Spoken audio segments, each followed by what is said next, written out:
Nagmumulto ang lock. What? Oh, wala na, tumayo. Ayun. Yung module yan. Okay na ulit. Okay na ulit. Okay, mamaya na naman. Hintayin natin magmulto. Another day, another issue na naman. Hindi na talaga naubusan. Ilalak ko. Ayan, lock ah. Maangat mag-isa. Baka nabasa to. O nasira yung module. Pero tingnan natin. Ay. Pero yung sa iba, ayan, lock. Nagla-lock naman. Nag-lock naman, ayan, oh. Natin. Oh, hindi ko mabuksan. Eto, mabubuksan ko pa rin. Ayan. Pag unlock, naka-unlock. So, eto lang yung may issue. Feeling ko yung module or nabasa. Tignan natin. Baka grounded, etc. Let's see. First time ko ma-encounter to. Let's go!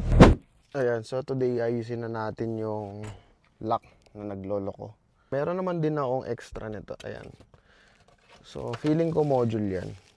Kaya bumili ako ng almost the same module. So, 3 bolt lang yan. 1, 2, 3. Tapos matatanggal na natin to. O ibababa na natin para makita natin yung module dyan. Hilahin nyo lang to po ba. Ayan. Hila. May clip lang yan. So, kailangan nyo lang to hilahin po ba na ganyan. Ay. Medyo marupok na yung mga yan. Dahan-dahan lang.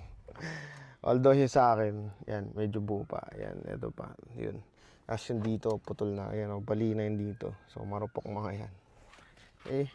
Andito pa yung linagay ko. So, yan, spaghetti.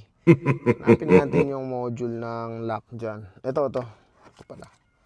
Para may spaghetti dito. So, tinignan ko na yan before kung ilan yung socket tsaka wirings niyan. Kamukha naman nito. So, matagal ko na itong binili. Matagal na. Ready ako eh. Kasi pag mga ganitong accessories or ganitong parts, medyo sirain talaga. Yan o, may 2 pin sa pinakauna, tapos 3, tapos ilan tong kasunod. Tiplaan natin. 1, 2, 3, 4, 5, 6, 7, 8, 9, 10. 1, 2, 3, 4, 5, 6 na may susunod. So yan, try natin munang tanggalin. Natanggal ka agad to ah.